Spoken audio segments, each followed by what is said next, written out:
I think there's a mistake in my math for the compressor. Let me take a step back. Over the past year, I've been building a jet engine. This ended in June with a series of tests showing that some of the underlying principles actually work. But I've been looking back at the footage, and the flame looks really red, which means that the combustion is not happening fully, which means there's not enough oxygen, which means my compressor is underperforming.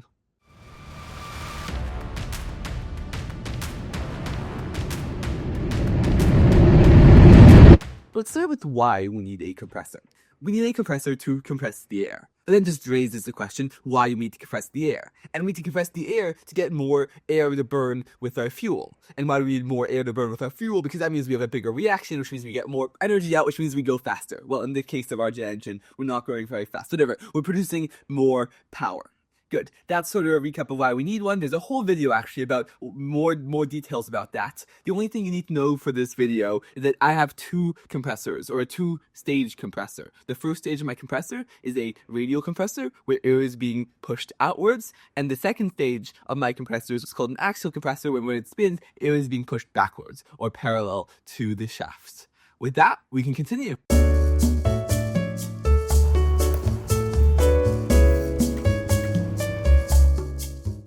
Now that we know why we need a compressor, let's talk about my mistake. It has to do with the angle of the axial, or second, compressor. Let's think only about a single blade now.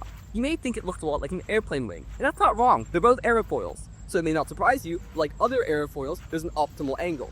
Below the optimal angle, they're not redirecting as much air, and above that optimal angle, they stall.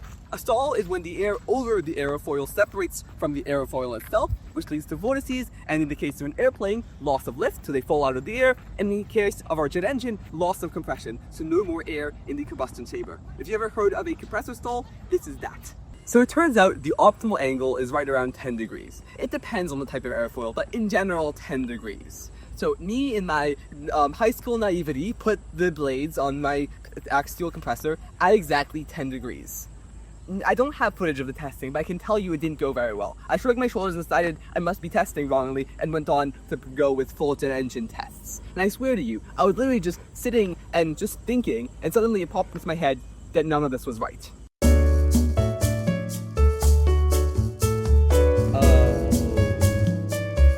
To explain why there's a mistake, let me go back to my airplane wing connection. It's actually exactly the same. You just need to change your frame of reference. Instead of thinking of the whole compressor as spinning, think about the world around it as spinning. In a small time differential, the passing air, instead of spinning, can be thought as moving straight. We can now perform vector decomposition, breaking down our airflow vectors into two distinct directions. I have an estimate of the forward air velocity, about 5 meters per second, but finding the rotational part is a lot harder. The diameter of the compressor is about 10 centimeters, which means the circumference is about 40 centimeters. Estimating that the Dremel I'm using to spin up the engine rotates at about 4,000 rotations per minute, which is only when it's fully loaded. It's a bit complicated. We can do some new basic unit conversions and calculate that the total velocity is about 26.7 meters per second. Using some very basic trigonometry, we can figure out that the angle of the incoming air is coming at about 80 degrees. That is very, very far away from what I had earlier. Of course, this is no longer to scale anymore. Finally, we need to offset the aerofoil so that it is 10 degrees off from the airflow. This is the optimal angle. By the way, please correct me in the comments when this is wrong. This is only my current understanding. Quick side note, you may have noticed it depends on how fast the compressor is spinning, and the compressor spins at different speeds depending on different throttles. So at some point, there's a bunch of jet engines that actually have essentially pitches that can change on some of the compressor blades to counter this fact. Anyways, back to the video. After fretting out a new axial and radial compressor, we can get back to testing. A small side note there, I think the radial compressor is going to have the exact same issue as our axial compressor, but we'll deal with that in a future video. I also apologize, I didn't film a new assembly video. If you're interested in that, there should be a link to it somewhere up here. Let's get to testing. Yep, that did not look so good. I didn't mean to turn the fuel on. Let's try that again. And start up. I apologize a tiny bit for the block view. I promise you'll be able to see the flames in just a second. I should have listened to my mother there. You are clear to move forward. There you go. The problem with the vibrations are so much they're starting to turn towards us, which is not good. Stop, get away. Let's try that again another time. I now am starting to get a bit of a procedure. First I turn on the starter, and then I spin up the Dremel, and then I put the fuel. You can also tell I've learned I need to hold the Dremel down. And power and fuel.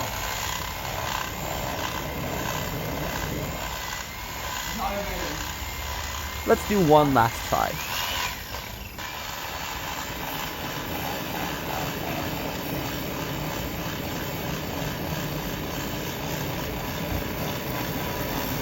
I think this is starting to look good. I must say, it is quite a beautiful sight. There.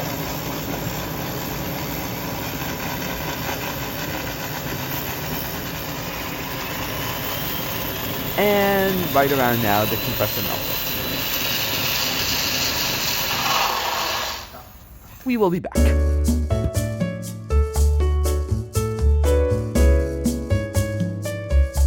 Before I finish the video, I'd like to talk a tiny bit about this project in general. I started this project in 10th grade as my end of 10th grade project, essentially. In the IB, or the MYP, there's this large P2 project, and for that I built a jet engine. I'm now in 11th grade, I submitted my 15-page essay last year, and so now what comes next is just trying to make small refinements. I'm going to redo the radial compressor. I'm going to probably fix up some of the combustion chamber geometry, since I think there's a couple problems there, and then it's just testing it until it works. There's also some other things in the pipeline. There's some compliant mechanisms I'm trying to work on, and I've reached out to a couple companies about whether they'd be interested in doing a collaboration.